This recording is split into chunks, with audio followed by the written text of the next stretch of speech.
Welcome in, everybody, to the Box Score Network here on our YouTube channel. It is Mock Draft Monday. The Super Bowl is over. The regular season is over. All football for the year is over, unfortunately, for the next many months. But the offseason is here, and we love it. We are going to dig into the mock draft tonight, joined by Peyton Davila, Simon Short. We are loaded tonight. We're going to do an entire first round. We'll hear from both guys here in just a second before we get this draft kicked off. We're going to use the PFF mock draft simulator tonight. There are several good ones. This is one of them. We are going to go through every pick. We're going to kind of let you know what we're thinking, why we're making the picks. We're going to make some trades. We've got some trades set up as well that some of these guys have discussed. So let's dive right into it. Simon, how you doing tonight? Before we get this draft started, how you feeling? I'm great, Ben. Thank you. Thank you for you for hosting, Peyton for joining us, all the viewers for watching. Thank you to the Eagles for wrapping up the Super Bowl quickly so we could even get started even more quickly on our mock draft. And we're going to be doing a handful of these between now and the draft. So every few weeks it'll be a mock draft Monday here on YouTube. So everybody make sure you are subscribed and following on Twitter at B Score Network for updates on our next mock will be. But really, this one. Yeah, absolutely. And Peyton as well. How you doing tonight, man? Feeling good about the draft? Yeah, I'm feeling pretty good about the draft. I'm in a good mood. After waiting 8 long months, I was able to cash a Eagles 15-1 to win the Super Bowl bet, so that was kind of cool. Attaboy. Too bad I only put $10 on it, so that was not as cool. But I am excited to get into this mock draft. It's going to be a lot of fun. All right. Well, everybody watching, thank you so much. We're going to do a couple things with this draft. We are using the PFF mock simulator. As I mentioned, you should be able to see that on the screen now. One of the things we want to do is show you who's available. So when we get to a certain spot, it's all well and good to say, before the draft who we would want. But you get in the spot, you got to pick somebody. And sometimes the guys you really wanted aren't there. So we wanted to show you who's available in each of these spots. So I've got this pulled up on the screen. Also, we want to let you know what we're thinking. When it comes to real draft night, and we all love the draft, the coverage, but you don't get to hear from the teams themselves about why they made the picks they made or what they were thinking. It might be 2, 3 years or never before you actually figure out what these folks were thinking in the rooms. So we will let you know as quickly and concisely as we can kind of what we're thinking about some of these picks we're making, and maybe one or two of the other players we were actually looking at too and how close it was. So that's what we're doing tonight. On the clock first, Tennessee Titans. I am going to be able to take the Tennessee Titans here tonight. And I am actually going to do a little bit of a surprise here, maybe a surprise. We're going to go ahead and draft Travis Hunter. Okay, Travis Hunter Oh, from the for the Tennessee Titans. We thought about the quarterbacks. We did like them, but we're just not ready to pull the trigger. Travis Hunter is a guy we can use offense or defense. I think he wants to play offense. We've got a pretty good defense in place that would allow us to kick him over to offense. And we'll figure out the quarterback thing later. I don't have answers for quarterback at the moment, but we like Travis Hunter. We've got a good defense. And so that's the pick we're going to go ahead and make. Number one overall. Simon, real quick here. Let's get your reaction to it, and then we'll move on to pick number two. this is why Ben's a good GM because he's an absolute snake. Ben and I, for weeks, have been discussing this. I thought we were going a completely different way. My whole board is ruined. Um, all the fun content I had for you guys is ruined because my next pick is much easier now. But listen, this is a great pick. Travis Hunter is a great player. You're gonna let him do what he wants on offense, basically. Um, and the defense is just going to get that much better. L'Jarius Sneed was hurt all year, or for a majority of the year. Chidobe Awuzie was their other big money corner this offseason. He was hurt for a majority of the season. So you go ahead and you lock down the corner spot that you never really haven't really had a number one guy for a long time to go with that pass rush. So pretty good pick there. I'm up next with Cleveland, and now I'm going to screw over Peyton. Sorry, Peyton. Nah, Keeping I this expected pick this. as That's as the fine. Cleveland Browns. Ben is just a weasel, man. My goodness. Um, and I'm going to take Cam Ward. Cleveland needs a quarterback in the worst way, and doing it on a rookie contract is huge. The ability to also look at Myles Garrett and say, "Hey, man, this is our franchise quarterback, right? This is gonna fix everything." We're gonna get the offense right back to where it needs to be. And you guys on the defense are gonna be able to get right back to where you want to be. This is the guy we need because he can execute a Stefanski under center, play action, just athletic enough, just a bit of arm, willing to push it downfield.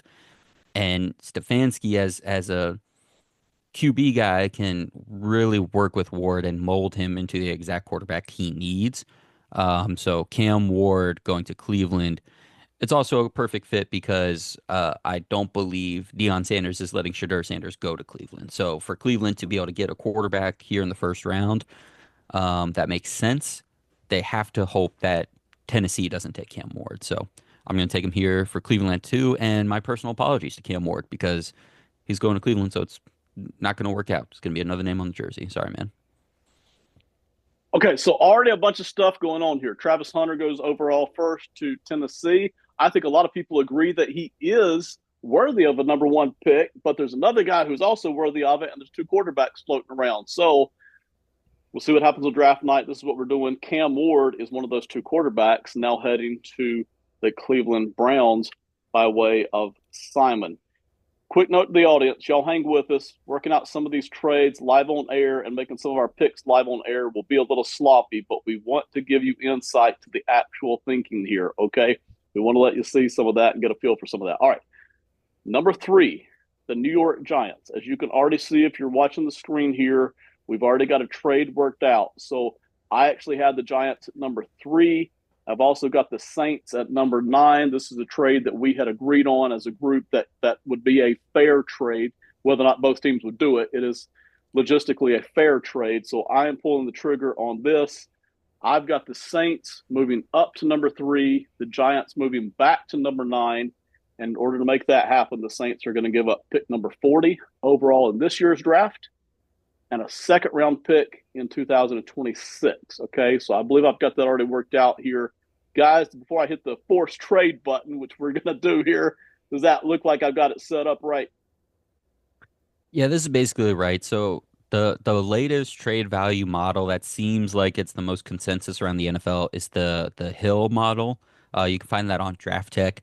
Really highly values the first and second overall picks, and then really from like 3 to 10, they're pretty close. So it shouldn't take too much. And obviously you a little bit of standard deviation depending on if it's for a quarterback or if it's a really highly valued player in the top 3 or if there's a drop off there. But I think for the purposes of what we're doing tonight, especially this early before we know where the real divide for a lot of teams are, I think 3 to 9 for a couple second rounders makes sense. All right, fair enough. And Simon does a great job with a lot of logistics all over this whole network. Really is the hub of the entire wheel of this network. So appreciate the input there. So See, let's he get on says with that, it. but then he cheats me out of the whole first overall pick thing. This is how he freaking gets you. Don't believe him. Don't listen to this I, guy. I He's didn't got a say I Vikings played hoodie on to fair. appeal to Peyton too. He's trying to knock Peyton off his game a little bit. We see you, Ben. We see you. Don't mess around. Yeah, I can't deny it. All right. Quickly then here, the Saints. The reason the Saints want to move up is we're looking for difference makers. Okay, they don't have a bad roster, but I was wanting a difference maker. Abdul Carter is the guy. He is a true projects to be a true difference maker. And I think over the years, as we're starting to get our cap thing kind of sort of figured out, Abdul Carter, we were tempted by quarterback here too, quite honestly, with the new coach coming in. But Abdul Carter is kind of the guy we were really after here. So at number 3 overall, we are going to take Abdul Carter, and that will bring up the New England Patriots. Peyton, how you feeling about the Patriots here, man, at number 4?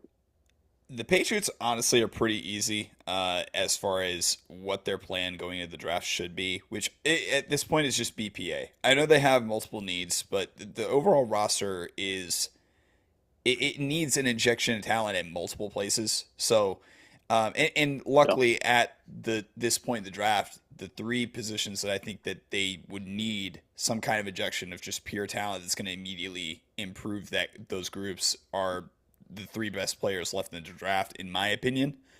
I guess I should say 3 best, but 2 of them are Mason Graham, Teteroa McMillan, and Will Campbell, which those are the 3 guys that like endless amounts of mocks have had guys going there for those reasons because they really have needs at all 3. The question is, as the Patriots, do we want to improve the offensive line by drafting a Will Campbell just to give Drake May some stability on that front, or do we want to take a Tet McMillan to then give him a true number one receiver that they do not have at this current juncture? Or do we want to go the other way and just improve his strength and get Mason Graham on that defensive line? I think for this case, I'm going to go with Ted McMillan because I think that immediately he provides a reliable, true, like separate overall best wide receiver, but like a guy who can separate, a guy who can win, at the catch point. Oh, just a great receiver overall that is built to be a number one in this league in Ted McMillan. I will give a peek behind the curtain though. There was a team that, had you not taken Abdul Carter, probably would have traded with the Patriots here to take him. But because of that, the Patriots are going to stick here and just take McMillan. I love Tedero Millen to the Patriots. It's something we've talked about for weeks and weeks, and I think there's a very good chance it happens. Jaguars here at number 5. Simon, you're up. What's the play here? Yeah, so the play here, Jacksonville, just got off of watching that Super Bowl. They had a great time. They're looking at their defensive line. They're saying, we've got a 1A edge rusher. We've got a 2, potentially still could get to a 1B type situation on the other side. Let's go ahead and fortify the middle because that defensive line this past year, right up the middle, they brought in Eric Armstead, really wanted him to be a true, like, 2-gapping defensive tackle. That didn't quite work out for his real skill set. So I'm going to get a real bowling ball guy who can do everything you want from the middle of that defense in Jacksonville. I'm going to take Mason Graham out of Michigan here for the defensive tackle spot. I know I have even said that they need to do everything to help Trevor Lawrence. Like, that's what this whole next era should be for them. But I really think they need to get that defense figured out because that was good just 2 years ago, and having it drop off is bad for Lawrence. So Mason Graham being one of these blue chip players, I think, in this draft and being one of the last few of them, I want to go ahead and get that and make my defensive line really pretty scary here for the next few years. Me personally, just quick reaction. I love Mason Graham in several places. Goodness gracious. A lot of teams could use a defensive tackle, and he looks tremendous. But I really love him here in Jacksonville as well. He seems to be a heck of a player. Number 6 on the clock, the Raiders. Peyton's in charge of them. Peyton, where are we going? Here we are left with the conundrum of there's a certain player here that seems like an obvious pick, but there is an offer on the table that could net a lot of draft capital for the Raiders, who probably could use the backfill of talent across the rest of the roster. But knowing that I have Mark Davis, just breathing down my neck, who needs a franchise player, I think it's going to end up being Shedeur Sanders, despite the best interests of probably the team as a whole. And I'm not saying that Shedeur Sanders is going to be a bad player, but it's the old quarterback tax where these guys are going to be taken 15 to 20 picks later than they should, or higher, I should say, than they're going to, or than they should rather. So Shedeur at 6 is fine. I mean, we've seen him be mocked even higher, as high as number 1 in this draft, and I think that he does have traits, but I think a lot of people are worried about, the sacks, are worried about the arm strength, and I think that given the status of the Raiders at this point in time, like I don't know that they're necessarily built to be a downfield passing game type of team at this point. I mean, their line is fine, but I think the alternative, what really makes me go towards this pick is the alternatives at that position after having a year where they were stuck with Gardner Minshew and Aiden O'Connell. And I think that given the market, given the people who run this team as the GM, they're not going to want me to do this. And so I think that Shedeur has to be the pick here at 6. Fair enough. Here we go. And by the way, I like Sanders and I like Cam Ward, and I'd be perfectly willing if I needed to draft him 1-2, But when you look at Travis Hunter and you look at Abdul Carter and you look at Tedero Millen and you look at Mason Graham, it's like, dang it. I feel a whole lot more confident about these guys in the long run, even though this quarterback position is basically more important. So I don't think these are easy choices. Okay. We got the top 2 quarterbacks off the board. We got basically largely the consensus top 4 talent players off the board by most standards of measurement. We are back now to the New York Jets at number 7, and Simon is in charge of this, ready to turn into a new beautiful butterfly New York Jets franchise. Simon, where does it begin, man? Listen, man, what's the foundation for everything?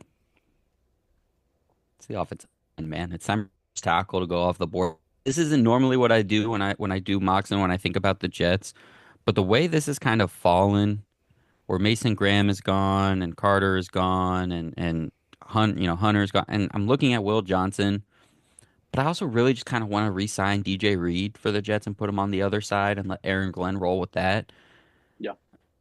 Olufushanu, last year's rookie offensive tackle, played 159 snaps at right tackle and 336 on the left. Will Campbell is a left tackle. He might have to play guard. We'll see what his official arm length comes in at and just how teams feel about him overall. But this Jets offensive line has gone through a major facelift for the last several years over and over again. Their two main starting tackles this year were Tyron Smith and Morgan Moses, both guys well over 30. Um, I'm going to take another tackle here. I'm going to trust Aaron Glenn to kind of figure out the defense with the pieces that are already there and bring that back. And on offense, I don't know what's going to happen at quarterback this year. I don't really know what's going to happen at receiver. So if I'm starting this thing almost from the ground up, that means starting with the offensive line. And that means taking Will Campbell. I'll figure out where he's going to play. I'll figure out where Fashanu is going to play. But I'm going to get both those guys to kind of be anchors on my offensive line for the next several years. The Jets take Will Campbell, tackle from LSU. No surprise there necessarily. I definitely think that's one of the people in play. We'll get to Peyton and the Panthers in a second. I did, because I said this to the audience, I want to give you insights into our thoughts. So not only do we have Simon telling us that, hey, I was thinking about defensive line, defensive tackle here, especially maybe if Mason Graham was showing up, but we had a deal in place between the Chiefs and the Raiders at number 6, depending on who was there for the I Raiders at knew 6. that's what you were doing. You Yes. sneaky. Mm-hmm. Last year, I told, and I knew they weren't going to do it, I told the Chiefs to trade up for Joe Alt. I said, you can use these other picks and build depth, but man, can you imagine getting a difference maker at tackle? And I don't think Campbell projects as good as Alt did. I don't think it's that close, really. But I really like Campbell. We just saw the Chiefs continue to struggle at tackle in the Super Bowl. Chiefs going to keep winning games, and they might keep showing up in Super Bowls, but I wanted the Chiefs to trade on up here for Will Campbell. We put together a tremendous package to make it happen.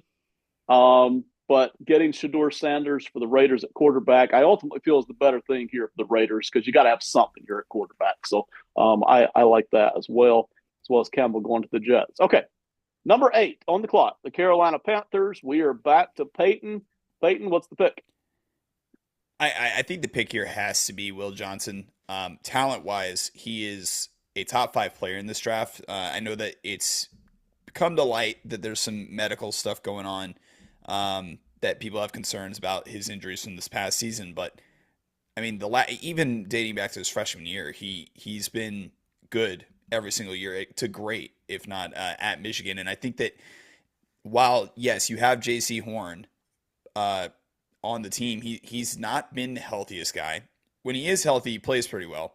But with that Panthers defense, they have to have some kind of establishing some kind of strength. And as much as you could maybe think about taking a defensive lineman to pair with Derek Brown and, the likes of Jadeveon Clowney and hope that improves that unit, I think by having J.C. Horn healthy and sticking Will Johnson on the other side, you immediately have a true franchise duo at corner that not a lot of franchises will have in the league.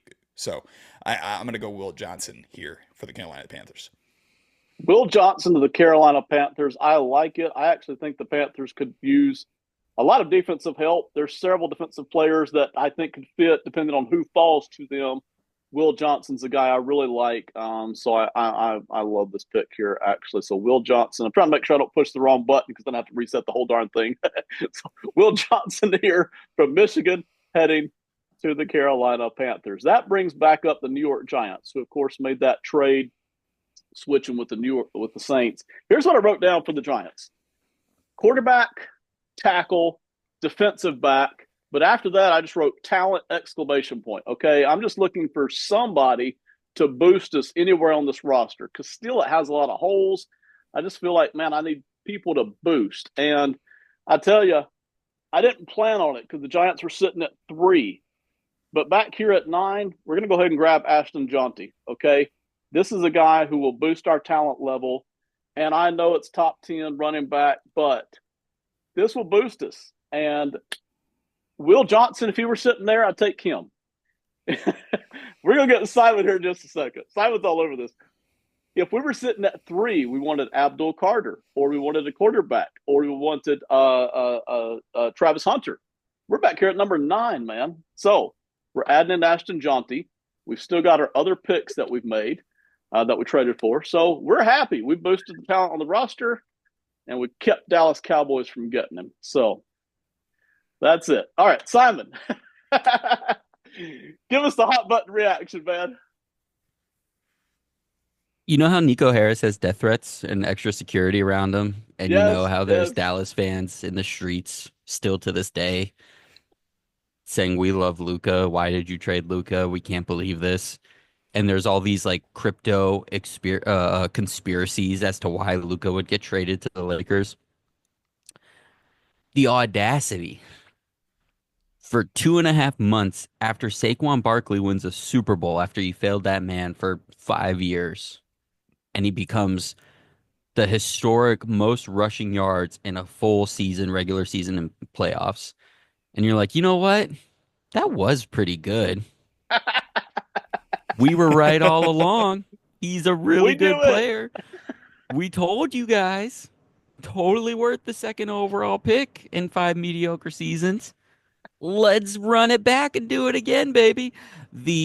Oh my God, the streets would be aflame. Absolutely bonkers. And I just know Jermaine Illuminor would tweet, they didn't have me when they had Saquon Barkley, or some stupid thing like that. Oh my God, Ben. Yep. The slap in the face you just delivered to Giants fans. Hey, Especially look, they anybody need a that general wanted manager with some Sanders. stones, and I'm bringing them, baby. Oh my gosh. Like, don't worry, guys.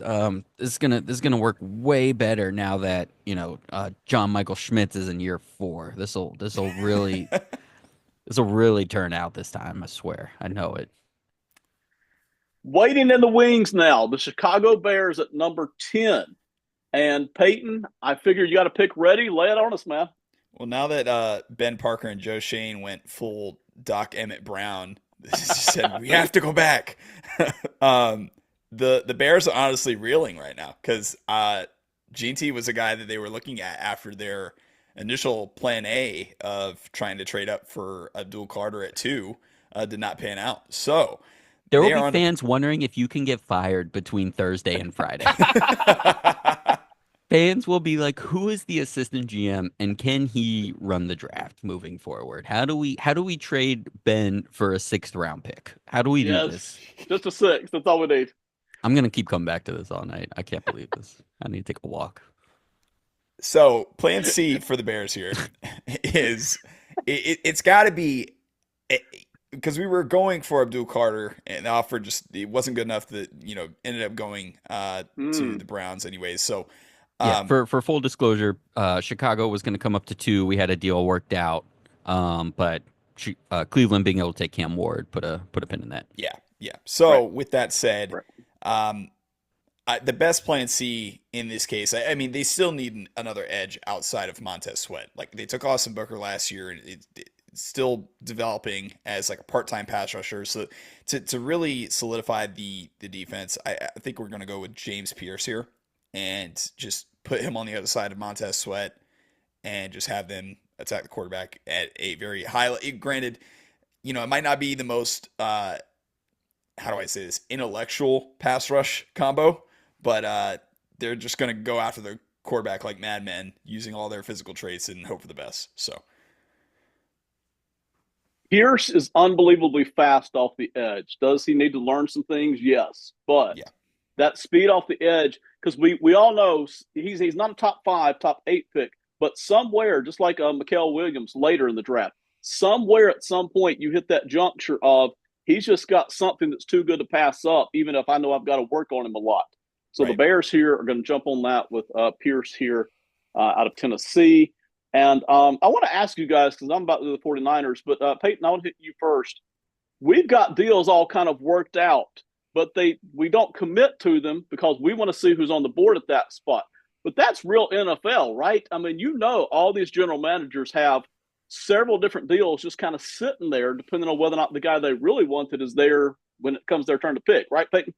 Yeah, absolutely. I mean, like, there was a deal like we said for KC to move up at 6, and I mean, like the Yeah, real deal breaker for a lot, and a lot of these teams have true deal breakers. Like I can tell you right now, the Raiders, like their deal breaker is probably if there's a quarterback at 6, we're going to take a quarterback. Like I right, think that's probably right. one of the worst kept secrets right now in the draft process is that if there's a Yep. QB there at 6, they're going to take whichever of Ward or Shador is there, and so it's one of those situations where a lot of these teams have these plans in place to maximize value. I mean, because we've learned too many lessons from, unfortunately, like the Vikings, where they just miss their pick, they lose value, and they end up, forcing a pick that ends up not being somebody they really do want on their board. So a lot of these GMs and teams have become a lot smarter over time, and they have plan A all the way down to plan Z of Right. if XYZ happens, no matter what scenario, there's usually a plan for. I mean, they're doing this, what we're doing right now, literally every Exactly. day, every Mm-hmm. minute, going through every single scenario that there could possibly be, especially for the top of the draft. Obviously, later in the draft comes a little bit more. You kind of have to feel it out and maneuver, but Right. the first really the first round entirely. But I mean, even up to like the top 50 picks, these guys are doing this process over and over and over again until they can fine tune plans for these picks. And that's the way it has to be. You have all your plans worked out, but in case it gets really confusing and too quick, because the time does matter on a real night draft, you always have your big board. You're like, you know what? I've got plans A through Z all here, but if everything just all switches up, we get time to our pick, we're kind of out of. Let's just go to the big board. Let's go straight to there. That'll clear up everything for us. So that's why you have, literally a 1 through 400 big board that fits your team and your desires. All right, 49ers on the clock at number 11 overall. I actually had them a couple of weeks ago when we did our previous mock. I went offensive. I think I went offensive line. I'm going to do something different this time. We've got a player that we just really like. It's going to be Tyler Warren, tight end out of Penn State. Okay, so a lot of teams like Tyler Warren. We know that. He could go to almost anywhere, but we like the stuff that he offers us. The 49ers with Kyle Shanahan do all kinds of flex stuff. They could use offensive line help, but we like the Tyler Warren fit here. So that's where we're going. Tyler Warren, tight end out of Penn State. Just really love all the different things he presents. And some of our guys are starting to get maybe just a little bit long in the tooth. So we want to kind of replenish that pipeline, even if they're not doing the identical things here. So that's where we're going. 49ers draft Tyler Warren, tight end out of Penn State. The Cowboys are here. Simon's got them at number 12. Simon, what are we feeling? I will just note that the Niners, for the Niners, George Kittle is also going into last year of his deal, and I think it's already pretty well known that he's going to be trying to work Yep. out a new deal because his cap hit is $22 million right now. But so that's a good planning ahead move there for you. Let's see, for the Dallas Cowboys, obviously we're looking at John T. Um, and Ben referenced this on my podcast, one of the audio podcasts for Box Score Network. This same three-man group here did a mock draft on the Simon and Friends pod. So if you want to hear us with some different teams, do some different things, go check that out as well. But I went offensive line. I went with Kelvin Banks last time. And yeah, I want to mix it up because there's a guy here that I'm getting more and more intrigued by as we go.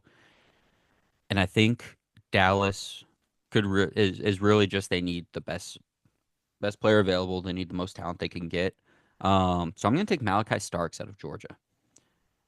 And I'm just going to infuse the talent with a little more speed, a little more aggressiveness, because at this point, I don't think there's a offensive weapon that's really going to make a difference. I obviously have the quarterback. For the offensive line, I want to keep seeing what all these young guys can do. There's a lot of interesting young guys on this team, so I'm going to kind of let them gel, maybe take another mid-round swing on a guy. But here at the top, let me get a real difference maker at safety to go with who I have in the front line. So I'll take Malachi Starks out of Georgia. Love Malachi Starks. Full disclosure here, because we talked about this on our last mock. I've got Malachi Starks earmarked as the number one option for 3 different teams.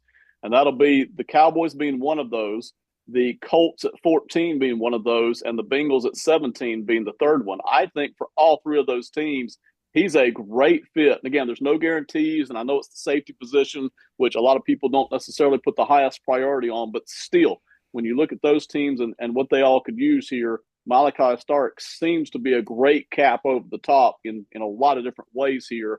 Cowboys get first shot at him. And I really do think Colts are being – I don't think the Bengals have any shot at Malachi Starks when the real draft comes. I think if they want him, they're going to have to trade up to get him, and they may have to trade up just ahead of the Dallas Cowboys in order to do it. So we'll see. I definitely like that pick. Miami Dolphins, number 13. Peyton, you were on the clock, man.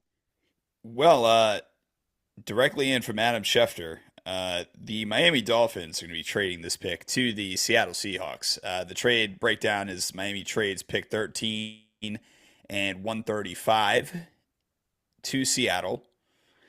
And Seattle moves up to 13 in exchange for pick 18, along with 82 and 137. So really it's just essentially they're swapping, I think it's 4th round picks.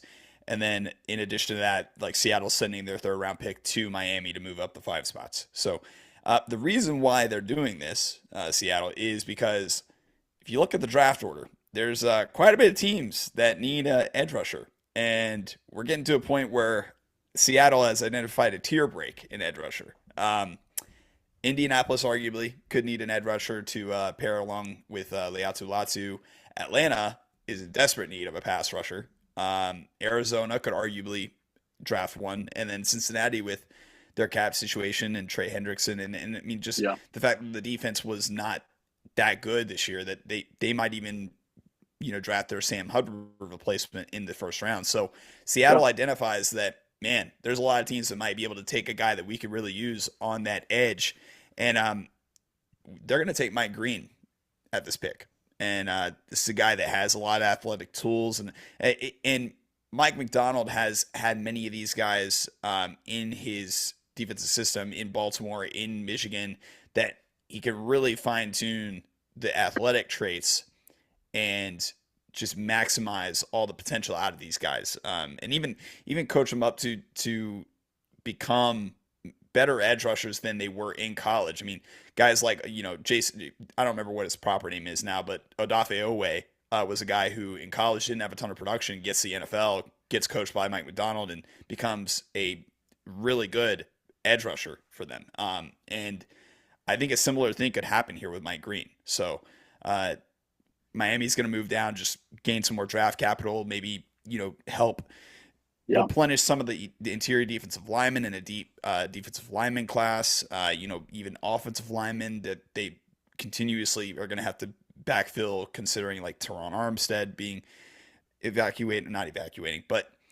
leaving the team here soon just from age, injury, all that kind of stuff. So it's just a way for Miami to get some additional capital at a point in time where they're kind of okay moving back in this scenario, and Seattle just going ahead and moving up and get their guy.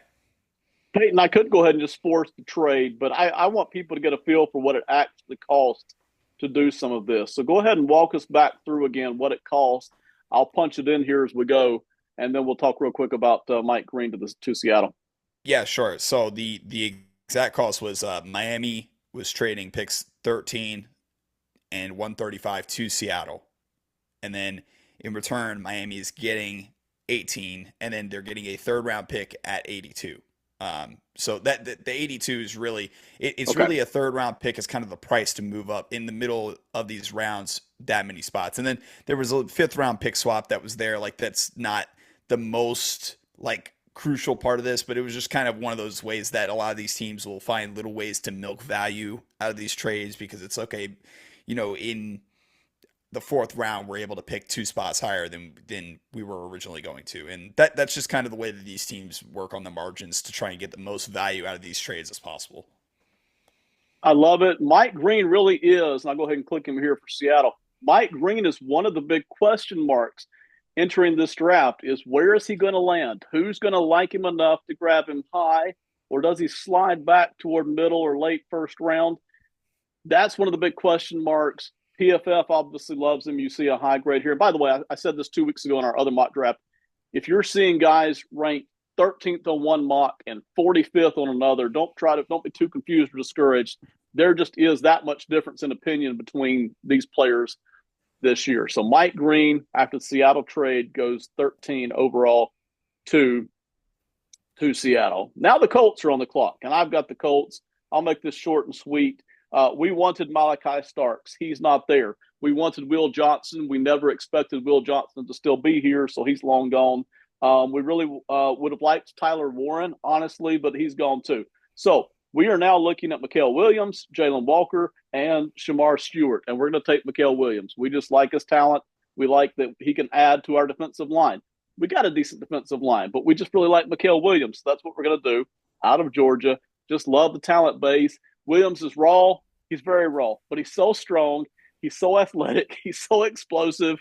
He's a smart guy, and dang it, we just want that guy on our team. Okay, so Mikael Williams, the edger, they can move him around. He's that strong. But edger from Georgia going to the Colts. That brings up the Falcons at number 15, and it's right back to Peyton.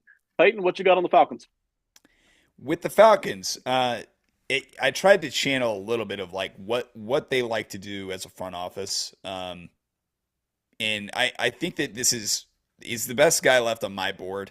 A lot of people probably would not love this pick, but if you think about the quarterback that they have, right? The quarterback excelled whenever there were three very good pass catching options on the offense, and I do think that that's probably more than likely the formula for success that they're going after, considering that historically they draft these skill positions very high in the draft, the Falcons do. And I think that Luther Burden being drafted to be on the other side of Drake London, being paired with Kyle Pitts, and having Bijan in the backfield and Tyler Algier, provides all the skill players needed to really maximize Penix as a quarterback. And I think that that's probably where the Falcons go here, given the way the draft has fallen. I think that if Mikael Williams probably would have been available at this point, that's probably where they go. But I do think that at this point, with the rest of the pass rushers, there's enough of a tier break to where, and with the class being the way it is, that the Falcons, we feel confident that we can get a edge rusher of good enough talent to really be a starter day one in round two. But with wide receiver, there's a huge drop off for a lot of people after Burden. There's a couple guys after, but for a lot of people, it's Ted McMillan, Luther Burden, and then everybody else. So Luther Burden's the pick here for Atlanta. It's interesting because Luther Burden was a guy heading into this college football season. Burden was a guy who was like maybe top 5, top 7. Then he didn't have his best season. So he's it's just kind of gone quiet on Luther Burden. But everywhere you look, he's somewhere in the first round. It's just a matter of who's going to grab him, even though there's a lot of, listen, defensive linemen are getting all the attention. Quarterbacks are getting all the attention. Abdul Carter and Travis Hunter are getting all the attention. Ashton Jonty is getting attention. And everybody's quiet on Luther Burden. But teams out there are going to like him. Somebody's going to grab him probably in this range right here. I am convinced of it. Somewhere right in this, 8 to 10 pick range is where he's going to go. Arizona Cardinals at number 16. Simon, you've got them. What are we doing, man? All right. So I had a couple players in mind for Arizona. Really does feel like they need the best defensive players they can get. They obviously invested in Marvin Harrison Jr. last year. They have Kyler. They continue to get a good stable of running backs. And the defense just is lacking talent, right? It's played above its weight the last 2 seasons with this new coaching staff. But I was so sure I was just gonna go get the most talented player. But there's an offensive lineman here that is too good to have fallen this far, I think. And I look at the Cardinals' offensive line, and they care about their offensive line. I mean, they got staff from the Browns, so they know what a good offensive line means. But Will Hernandez was their week 1 starter at guard last year. He gets hurt, knee injury, out for the season. And they're playing guys like Evan Brown and Isaiah Adams at guard, Jonah Williams was their big free agent right tackle, but he was hurt to start the year, so they're playing Kelvin Beachum, who's like a 14-year former seventh round pick. Um, this team cares about its offensive line. They put together a good run game. They need to keep Kyler Murray with time and space. So I'm going to draft Kelvin Banks out of Texas, and he's just going to go wherever I need him. It might be a thing where he's playing next to Jonah Williams as Banks is the right guard for a year. Maybe I'm putting him straight at left guard since he was at the left side in college. But maybe I'm going to stick him at right guard with the idea that he'll be the right tackle in a year or something like that. So I'm going to put Kelvin Banks at Texas here for Arizona and really just try to make this offense what we thought it was going to be this year. We were hoping it was going to be borderline top 10 or into the top 10 offense throughout the year. It ended up being an average offense.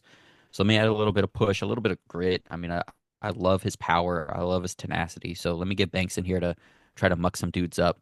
You know, if Peyton is going to go with Seattle and take some little edge rushers and think that's going to work in my division, let me just hit him in the mouth with a little 6'4", 315-pound Kelvin Banks. Let's see how Mike Green feels about that. All right, that's the pick, Kelvin Banks. I love Kelvin Banks. I'm actually surprised he's still here at 16. But I can't stress this enough. The board could go so many different ways this year, starting right around 8, 9, 10, somewhere in there. It just really depends on your rating on these guys and what you need as a franchise. I like Kelvin Banks here to Arizona. And The one more Bengals, thing, speaking of avoiding nightmares of drafts past for fans, the guy I was thinking of, and I'm pretty sure Peyton's about to take him. Actually, yeah, Peyton's about to take him here. I think the Cardinals have had enough of like pseudo off-ball linebacker / edge rusher. I think they're done with that era. So we're going Banks. fair enough. The Cincinnati Bengals are up at 17, and that's Oh, that's me. And Ben. here's where it I'm tripping. really starts. I'm sorry. Nothing. Talking to myself. Okay. Here's where it does really start to get controversial, and it was controversial last time when I took this guy, but I'm taking Jalen Walker. We do want Malachi Starks, but we're going to have to trade up to get him. We didn't do that in this draft. We would like if Mikael Williams was there, we would take him. Again, I said that in last year's last draft. I took Kenneth Grant. I would be happy with Kenneth Grant, the defensive tackle out of Michigan. But we like Jalen Walker too here, so we're going to add him. We're just looking to make this defense better. And part of it's, hey, we've got guys that are getting older that we don't want to pay. Part of it is the secondary needs a major kind of infusion, but I don't necessarily like the guys in the secondary right here at this spot. I would like it back at, 28-30. So Jalen Walker here. PFF doesn't have him rated very high. Other mocks do. That's okay. This is who we like. Jalen Walker, linebacker out of Georgia. That brings us back around to Peyton and the Dolphins at 18, who, of course, were at 13 and traded back here with Seattle. So, Peyton, what are the Dolphins doing? This could not have worked out better for the Miami Dolphins. They are in desperate need of offensive linemen, and arguably there is a tier break here.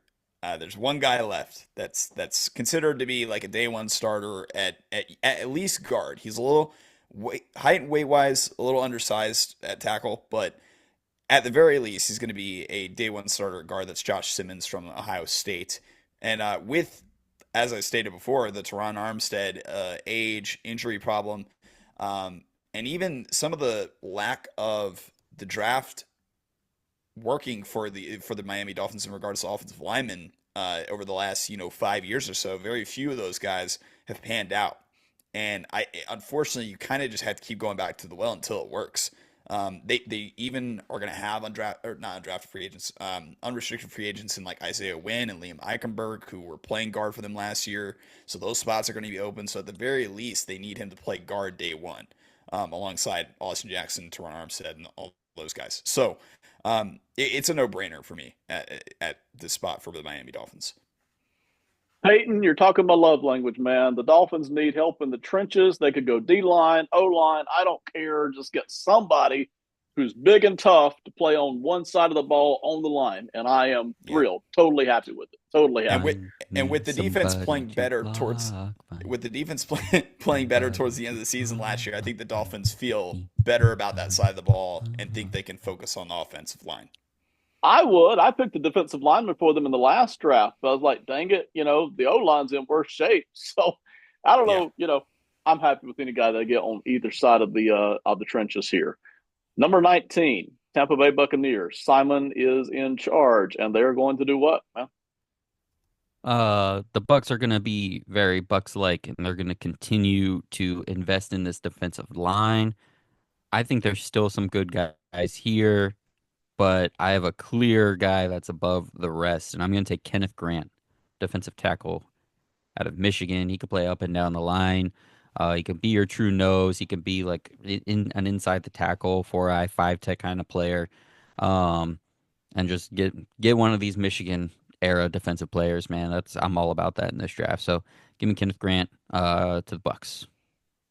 I really like Kenneth Grant. It was hard for me. If I hadn't picked Kenneth Grant for the Bengals last time, I would have gone ahead and picked him this time. I was just trying to weigh my options here, do something a little bit different, even though I'm happy with the pick I got. But Kenneth Grant, this guy, I really like this guy. You mentioned you move him all up and down the line. You can put him right on the nose if you want.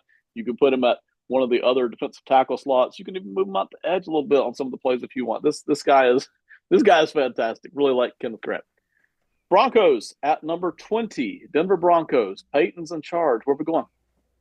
Thank God, because I wanted to get this guy off the board so much earlier the last time we did a mock draft, and finally I get the chance to. It's one of my guys this draft, Colson Loveland, who all the rage is Tyler Warren these days, and little old Colson Loveland is just forgotten about. And it's like, hey guys, remember me, the tight end one, whenever we started this whole draft process before the college football season started? Yeah, before I had a bad quarterback at Michigan all year. um, him going to the Broncos here, and I know that like clear need is wide receiver, but really Colson Loveland is a wide receiver just with tight end attached to his name. Like he does not play in line really at all. He's really a true Y tight end in a way that almost Bauer. Not I'm not calling him Brock Bowers. Brock Bowers is generational, and I don't want to like touch that necessarily, but he plays the same style of tight end as Brock Bowers, where he can be your number one receiving option on a team. And it may not be to the level that Brock Bowers was this past season, but a couple of seasons down the line, he can be like a step down from that. And I think that with the other wide receivers in that room, and I know that like Cortland Sutton is probably not going to be there for long.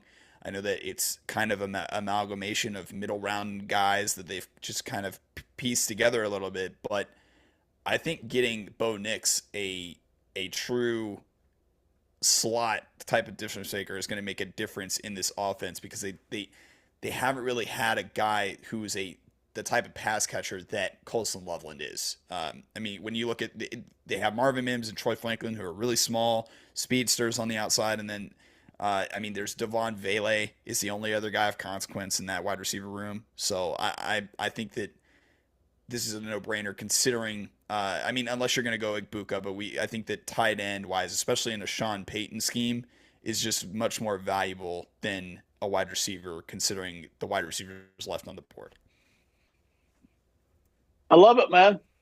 I love it. Picking up Colton Loveland, really going to add to. I think I especially love it with Bo Nix, kind of in combo there is where I really like that. Of all things, Sean Payton will know how to use him because I do feel like out of all the quarterbacks, even though Nix just had a tremendous year, defenses I think will figure him out quicker than the other guys, and they're going to kind of in need of new trick in the building, and Colston Loveland could be that new trick. Okay, that brings us to the Pittsburgh Steelers, and this time Simon kept his beloved Steelers, and he is going to do right by them like none of us ever could. Simon, what are we doing? Yeah, I'm gonna go on the defensive line. Peyton just mentioned Emeka Ibuka. I love him. I think he'd be a good pick for the Steelers as well. But this defensive line is thin and it's getting old. I mean, Cam Hayward just had an all-pro season as if he was like 30, but he's 34. That's not gonna last too much longer.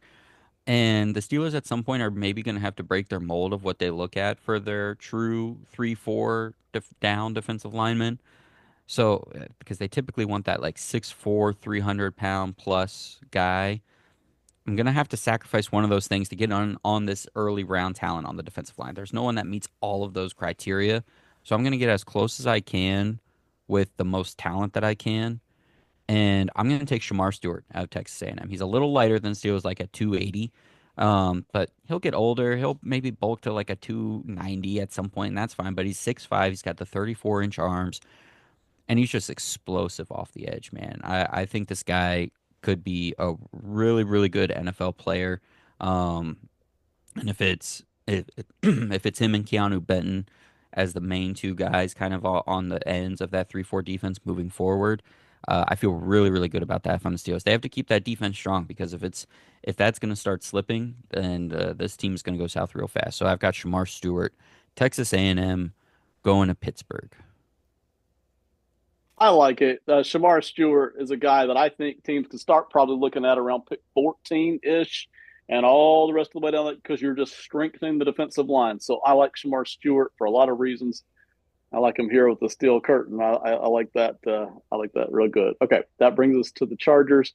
The Chargers can actually do a number of different things, and I'm sorry for being distracted. I was actually trying to figure out exactly which direction I wanted to go here. I'm very tempted by Walter Nolan, defensive interior defensive tackle guy out of Mississippi, but I'm actually going to go in a very different direction here. Um, it there's so many different ways we could go with this. I really want to get a defensive tackle here for the Chargers, okay? But I did that in the last draft, so I'm going to do something a little bit different. I'm going to go ahead and pick up Gray Zabel here out of North Dakota State, and we're not putting him at tackle. We are moving him inside, maybe center, maybe guard, but that's what we're going to do, and we are just going to increase the toughness level and the bully ball level of Jim Harbaugh. And I know we could go Ibuka here as well. I'd be fine with that. If Colston Loveland fell to us, we would consider that, but we don't feel like we have to do it. We can even go back and get Tyleik Williams out of Ohio State, who's a big time run stopper. Walter Nolan out of Ole Miss. The reason he's so tempting, he's a big time run stopper. Plus, he gets pressure on the quarterback to some degree. I got 4 or 5 different players I like here for the Chargers, but in this one, we're going Gray Zabel out of North Dakota State. I'm not alone in this. A lot of people envision him going inside. So some people have him staying a tackle. Other people having him going inside. We want him inside. We just really want to strengthen the inside of that offensive line. All right, that brings us up to the Green Bay Packers. And I'm sorry, I'm trying to pull my list back up here. 23 Green That's Bay me. Packers. Simon is in charge. Lay it on us. Yeah, thanks for leaving Walter Nolan for me. I need a little juice up front. Packers changing out their defensive line coach. They didn't get the production from that part of the field that they wanted this year. Give me a little one gap penetrating, pressure creating defensive tackle. Walter Nolan is the pick here in the middle. Pair with a bunch of solid young guys on the line, but a guy who's hopefully going to be a difference maker there, as you said. I love it. I listen. Walter Nolan can go in a lot of places. I wouldn't be surprised if he doesn't go higher. I think teams Yep. like him, but maybe not everybody needs him at that spot. That brings us to the Minnesota Vikings at 24, and that is mine. Uh, there's like 3 different guys here I like, but I'm going to go with Nick Emanwari. And no surprise to some people, surprise to others. Safety out of South Carolina. Give me just a second. PFF's got him buried down here a little bit, so I'm going to stroll on over here to safety and pick him out. They've got him at 86, which to me is alarmingly low. I just don't see that at all. But Nick Emanwari, this guy is big. He is tall. He has weight. He's athletic. He's smart, and he's reasonably fast too. And he's been understated when he was at South Carolina. He's working his way up draft boards. I think the Vikings could use any help in the secondary. They could use help at defensive tackle too, but some of the defensive tackles I was hoping might be here just aren't here. So I'm more than happy to give Brian Flores a guy here on the back end with safety Nick Emanwari. This is not a guy that 2 or 3 weeks ago I was very high on, but the more I've watched him, the more I've studied him. I like him. I especially like him here with Minnesota. Back to Simon, the Houston Texans at number 25. Man, Emeka's getting real tempting, guys. He's getting so tempting for this team, considering how the Stephon Diggs situation went this year, what's going to happen with Tank Dell moving forward, and really how bad this offense got once Nico Collins was out for a few weeks. Where you just feel like Stroud needs that kind of receiver. And oh man, geez, they were teammates. Frick, man. I got to go with my gut though, and the fact that I kind of had to go a tier down last time I did a draft of the Texans at this position, and now I can get this guy.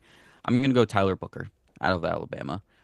They need to solidify that guard spot. They have not been able to do that across from Shaq Mason since they acquired him. That way we can keep Titus Howard at one position for a whole year. We can let guys like Juice Scruggs and Jarrett Patterson and whoever battle for center. Tyler Booker plug and play left guard. I think is the right foundational move as we continue to kind of build out this young team. So give me the guard Tyler Booker out of Alabama. Those of you in the audience watching, you've seen a number of us. I did the worst one, right? PFF's 86th guy overall, but the guy that Simon just picked is PFF's 45th guy overall. And we had a couple of guys earlier in the draft who I had to go and search them because they were down at 30, 35, 40, and we're drafting them at 20. Keep that in mind for this year's draft. The grades on these guys are narrow from basically 15 all the way up to 55, 60. They are really narrow, and we just are not going to be bound by what a mock draft thinks because all the mock drafts think differently. All right, so we are going to operate off of that based on the work that we have done. The Rams are sitting here at 26, and Peyton is in charge of them. Peyton, lay it on us, man. So the Rams are being put in a precarious situation here, given that like I did kind of expect Simon to go Ibuka, just because of what he laid out there with the chemistry, the built-in chemistry, the need, obviously, because the Rams, as it looks like right now, we don't know that we're going to have the wide receiver two that's currently the wide receiver two around anymore. So, however, there's a guy here who fits a glaring need on the defensive side of the ball, given that there's going to be some departures in the defensive backfield, and given that he would also add to the versatility of the defense, given that he split snaps at multiple positions at Texas. And we're going to take Jahdae Barron, who is going to fill multiple roles, depending on what we're doing on the defensive side of the ball at any point in the game, and just having another guy that you could just throw in at corner, but also kind of move in at safety, put him in the box, and just move him around. Having multiple guys, I mean, like Cam Kitchens already does some of that stuff, but to have another guy who fits more the corner role, but has versatility as opposed to safety and having the versatility, I think just creates a lot of problems for anybody playing the Rams any given week. So as much as we would love to get a replacement for Cooper Kupp, considering he's probably going to be gone, I think Jahdae Barron is a clear fit here. So that's where we're going to go for LA. Jahdae Barron, I like him because of flexibility. Pretty good speed, pretty good physicality, slot safety. You can do different things. If he's struggling in one spot, you can put him in another. If he's excelling at both, then you start to use him to help out another weak spot on the defense. I like Jahdae Barron with several different teams. I definitely like the Rams fixing up their defensive backfield. Peyton, I had to put you on the spot back to back, but it's back to you here with the Ravens at 27. No, The Washington Commanders would like to propose a trade. Okay. All right. Go ahead with it. There it is. Washington proposes. Oh wait, hang on. Let me do this. Let me do this the proper way. Hey, Peyton. It's Simon with Washington. How's it going? It's going okay. We have a guy we really like here that Amanda, you're only moving up 2 spots, but what do you got for me? Yeah, that's great. I want to pick 7 to spots. Okay. Is 2 I think for the listeners at home that are very excited. We like there's a couple of guys we would be okay with having here, so you know what, we'll do that. So let's go ahead and make that trade happen. Let's call it in. So that for the listeners, when we look at this trade value chart, Washington is giving 259 points to Baltimore for 216. So a little inside baseball, right? They are overpaying on that board a little bit there. But again, to do something when Peyton did a great job, we got a guy we like here. You start out at an even place, and when you're moving up, you're starting out, you're a little bit down. But yeah, we need to make this trade. We got a guy we love here. We don't want this guy going to Baltimore. Simon, right. Go ahead and give us the full details of the trade, because that way the audience can see them and I can punch them in, and then tell us who you're going to get. Washington is trading the 29th overall pick and the 79th overall pick, that's the Commanders' third rounder, to Baltimore for the 27th overall pick. So essentially, the Commanders Okay, giving the Ravens their third round pick to move up 2 spots. fair So it enough. is a little The deal steep, is done. but I'm very excited about this for Washington, and I'm going to Mecca Ibuka. I was sitting here kind of wondering if he was gonna fall, and as we got closer down the mock, I was worried that Baltimore would like him, so I needed to come in and try to make that happen. So I've got Ibuka going to Washington. I could go defense, but Dan Quinn has done such a good job kind of bandaging over that from a roster perspective. Washington has a good number of picks overall. They have money in free agency that we can spend. But I want to go get another young receiver and a true guy that can be a really good number two across from Terry because they're also kind of papering over not having a true number two receiver. So I'm going to go get a Mecca here for Jaden Daniels and co over there in Washington. The bad side of the Commanders is they still have several holes: defensive back, offensive line, receivers. The good news is you get to this pick, you can go in a lot of different directions, man. I mean, you can flex almost any way you want to. So, really like this pick here for Washington. We'll get back to the Ravens here in a couple of seconds. The Detroit Lions are on the clock at number 28. That's my team. Here was my list for the Lions, my short list. Mike Green, who's obviously long gone in this draft. Jade Barron, who just went 2 or 3 picks ago to the Rams. Gray Zabel, we were also interested because the interior of our offensive line is starting to get a little old. Maybe want a little bit of replenishment there. They're all gone. There's one guy left, and we're in love with him. We just can't wait to get him. So I'm going to give me just a second here. I'm going to go down and find him. Right there he is, Siobhan Ravel here out of East Carolina. He is coming off of an injury, so we'll see what the NFL thinks about this when it comes real draft time. But we would love a chance to continue to upgrade that secondary. It's not a bad secondary. We saw it was better last year, okay? But Siobhan Ravel, man, just fits us. I mean, he fits everything about us. We just can't wait to get him in the building, get him back fully rehabbed, get him into aggressive mindset, which we're already doing around here. So we are really, really happy that Siobhan Ravel is sitting here. There were obviously 3 other players we were very interested in putting together here, but this is one of them. So that flips us right back over to the Ravens, who just traded 2 picks ago, and Peyton is going to give it to us. Yeah, this is where it's another situation where there's kind of a tier break, and we're I mean, I guess I should say there's a tier break. There's 2 guys that you could theoretically consider here, given that for the Baltimore Ravens, I'm gonna go offensive line, and this is mostly a Ronnie Stanley succession plan, so to speak, considering that they have a big decision to make, and I don't know that they're gonna be keeping Ronnie Stanley over there in Baltimore. So, with that said, I am going to select Josh Carnley, tackle from Oregon, for the Baltimore Ravens. This is mostly this is just what smart teams do. They try to, even, and maybe they do bring back Ronnie Stanley, but drafting Josh Carnley at least gives you flexibility on the line to just continually provide a offensive line that's going to support Lamar Jackson, support Derrick Henry throughout this competing tenure that they have over the next 3 or 4 years. So I would have considered Armand Membu, but I think Josh Connolly, from what I saw this year,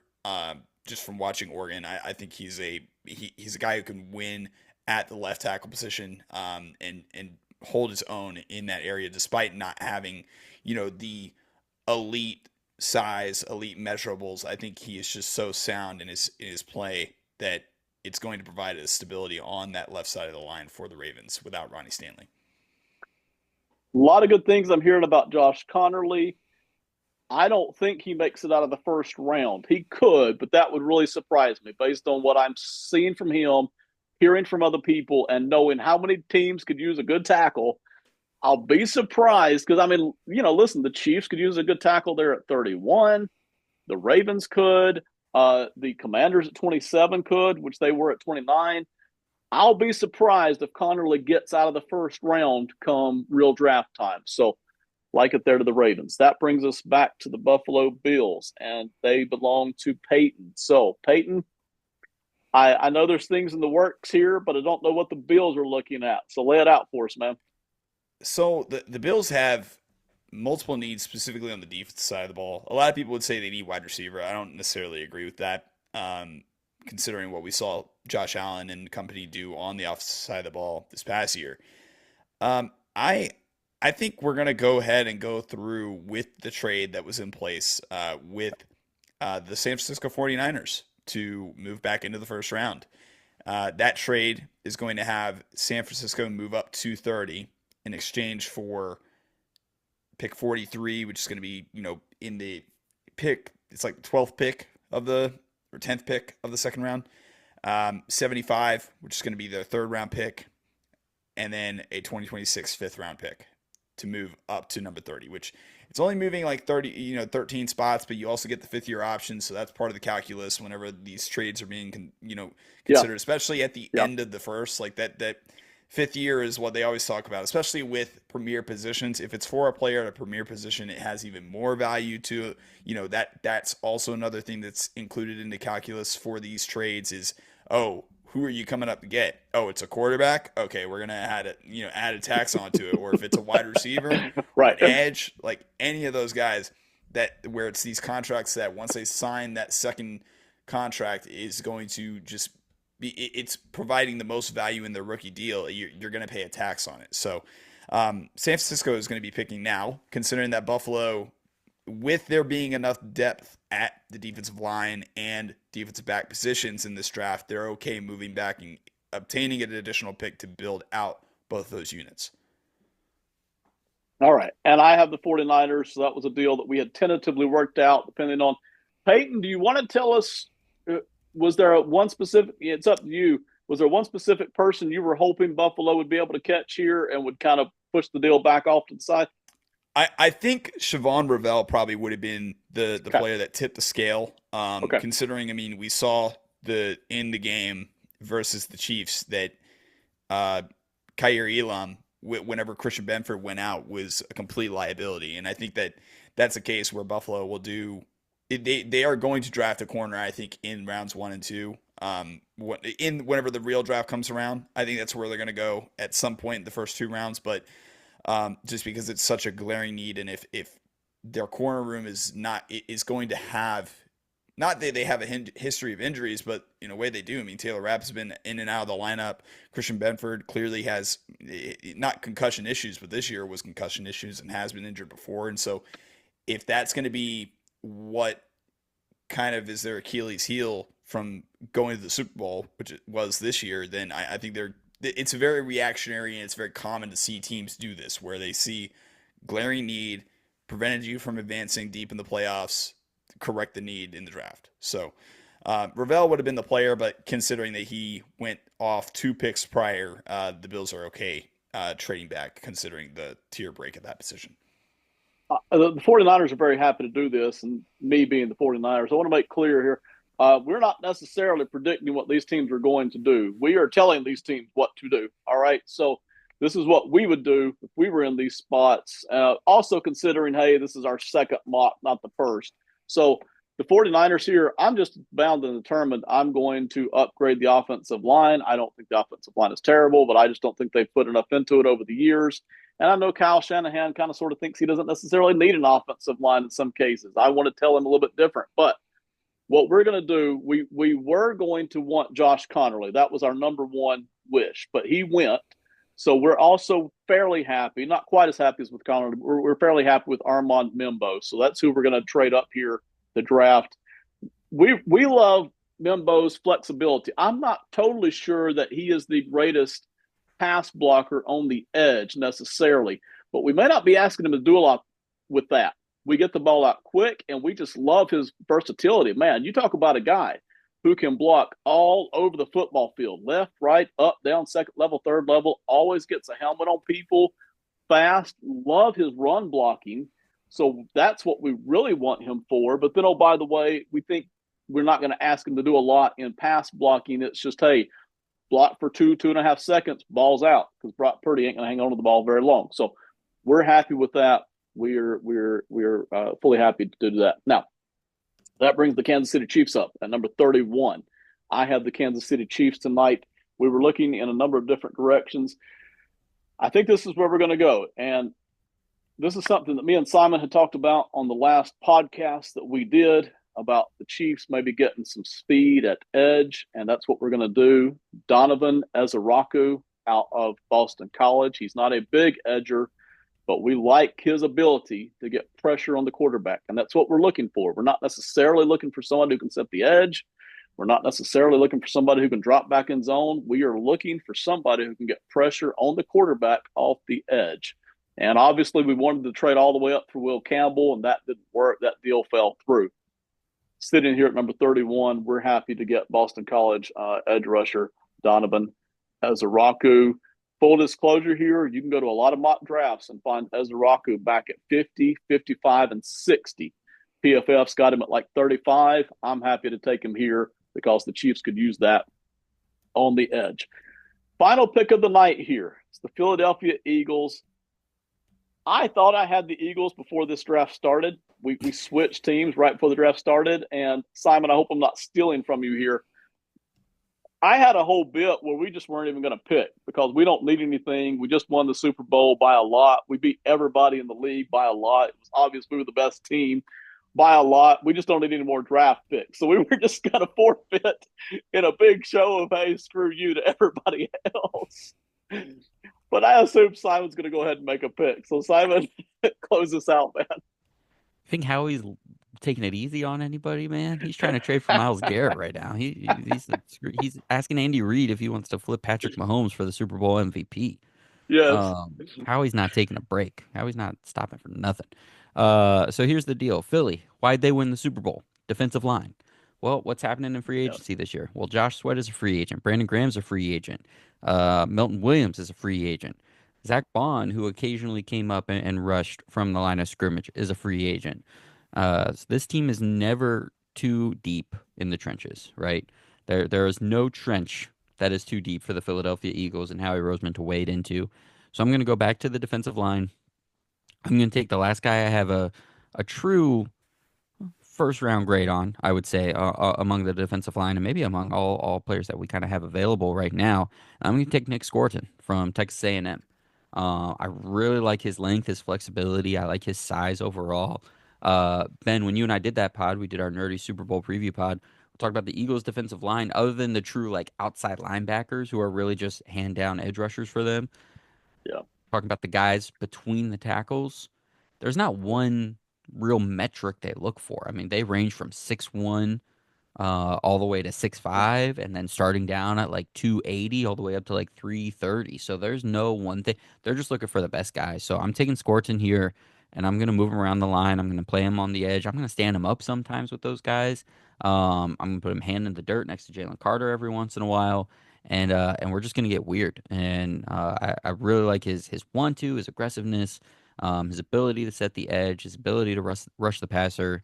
So Nick Scorton for Texas A&M, and everyone's gonna roll their eyes and be like, "Oh, of course." So I can't wait for that to happen on draft night as well. I like Scorton. I like Scorton to a bunch of teams. I like him here. So excellent work. I'm going to scroll back through so the audience can be reminded of what we did, and then we get final thoughts from y'all. Hunter, picked by the Titans overall, number 1. Cam Ward was the quarterback at number 2. The second quarterback wasn't taken until 6th with the Raiders because they just didn't want to pass up a quarterback. Abdul Carter goes at 3 to the Saints, who traded up to get him. Patriots with McMillan and Mason Graham to the Jaguars. I'll try to slowly scroll through here so everybody can just be reminded of what happened. I will say, if you're listening to the audience and you got comments, drop them on in, man. Nice, sweet, critical, mean, whatever. Drop them in. We'd love to hear from you. Keep in mind, we don't have 10 minutes to make a pick. We don't have a whole staff here telling us, reminding us of what we were talking about for the previous 4, 5, 6 months. We made these picks spot on, in some cases right after a big surprise. So in some cases, we might even ourselves go back, and redo a pick. But that's what the next mock is for, to where we get to recalibrate once again and decide, we think this guy might do that or this team might do that. So to keep that in mind as you are critiquing us as well. Peyton, give us your final thoughts on this draft tonight, man. I really liked that this time around we did incorporate trades. I think that it provided a new element to the way that we think this draft is going to go, considering that there were some runs, like there was a defensive lineman run in the middle of the round, even towards the tail end. I mean, there were some offensive lineman runs, so to speak, like between the Tyler Booker the pick, the Josh Connolly pick, the Membu pick, um, and then even you get to like the top of the draft where some of the premier players maybe, and I think this is kind of you're going to see this a lot where the premier players are kind of all jumbled around. There's not really a consensus on where these premier guys are going to go because honestly, the teams at the top can go in any direction with even outside the quarterbacks, just can go in any direction with the premier skill players. So I found it interesting that like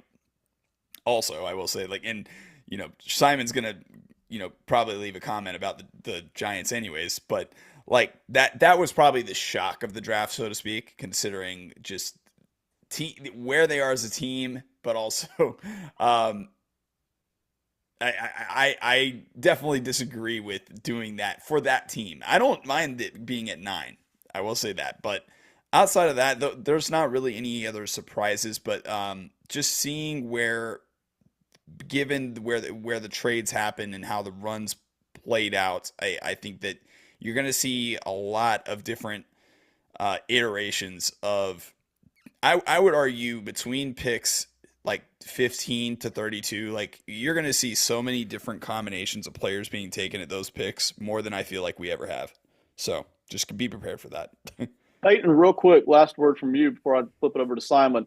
Out of the guys left, to me, I see several guys who could be drafted first round, but I didn't see anybody that I'm shocked isn't in the first round. Is there a standout guy to you here that you're like, hey, I'm really surprised he's still on the board? Not to like take the low hanging fruit. I guess Morrison only because there's the hip injury that is really freaking teams out, and like you would think that because he declared, he could have stayed an extra year, but because he declared, like maybe Yeah. he has confidence that he is healthy.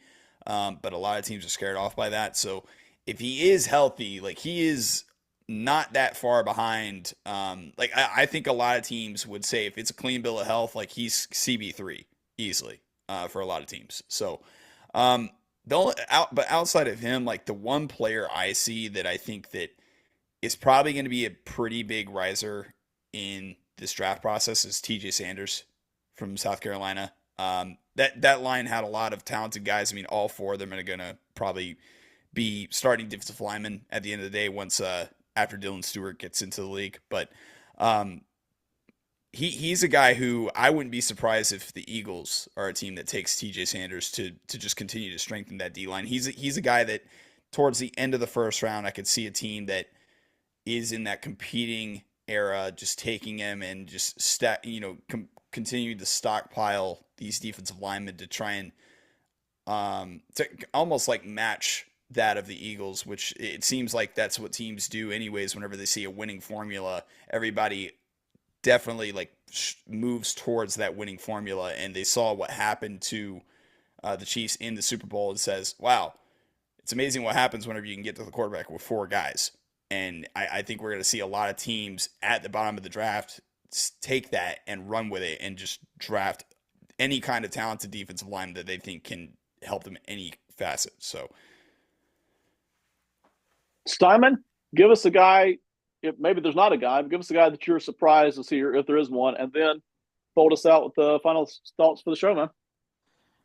Yeah, I think really there's so let me answer your first question. No, this feels like the right 32, right? I think there's probably one, two, three, four, five guys that went that I didn't really expect, but they're kind of in spots where I'm looking at who didn't get picked, and I'm not super surprised. I think there's a real this is a quote unquote thinner draft, and Ben, you said it several times, like starting around like 15.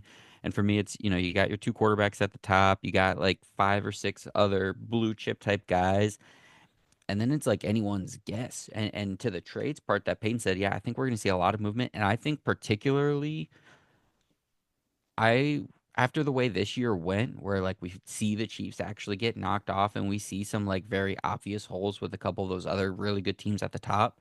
And if they think there's a chink in the armor, the Bills, the Ravens, the Lions, these are the teams that should trade up into the middle of the first round, I think, to get that like really last group of okay, these are the borderline round one grade guys, right? So the Chiefs should be drafting up for Josh Simmons. The Bills should be trading up for insert edge rusher name here or Malachi Starks if he drops.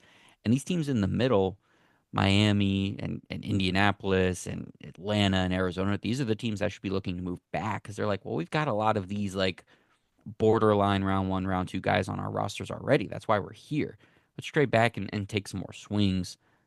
See if we can get one of these teams to pay a king's ransom. I did just think one guy that I'm a little surprised by, mostly just because I usually take him, Jonas Savaiinae, the offensive lineman out of Arizona. I think if we had done a few more offensive linemen, he would have gotten picked. But he's one guy that I think could go round one, especially with how he's played tackle but projects to guard. So there's one guy. But yeah, I think these top teams should be looking to move up in this draft. I think this is the draft to do it. And there again, PFF's got 7 at 73 overall, but I like him a whole heck of a lot higher than that. I'll be surprised if he's still sitting there. So same thing for Wyatt Millum. All right. Yeah. That's it, everybody. Thank you so much for listening. Thank you for hanging out with us. This has been the Box Score Network. This has been Mock Draft Monday. Peyton and Simon, thank you so much. We really appreciate it. Usually Simon hosts these things. So, Simon, I'm going to let you sign off, give out any handles you want to give out here, and go ahead and shut this thing down, man. Yeah, listen, the episode description will have what you need in terms of a few links there, but Ben on Twitter, Ben just Ben Parker, B Park 79, I think, something along those lines. Peyton, Peyton Davila 22, something along those lines. I don't know. I'm making up numbers now. Just go follow us on at B Scored Network, and you'll find us all through there. Go follow all the shows. We have audio podcasts. That's our main thing. We come on the YouTube for every once in a while. We'll be here, like I said, a few Mondays doing mocks between now and the draft, but plenty of other content coming your way all summer long. Simon and Friends Pod, Odds On Favorite, Two Peas on the Pod, Odds On Commanders, our new YouTube show right here on this channel as well. That's with Ben and Robertson Vire. Check out Tricky Takes, check out Because CONCACAF. We got a lot of stuff for you, so make sure you stay tuned. Thank you all so much for watching our first mock draft. It is not our last. We will be back. Thank you all so much.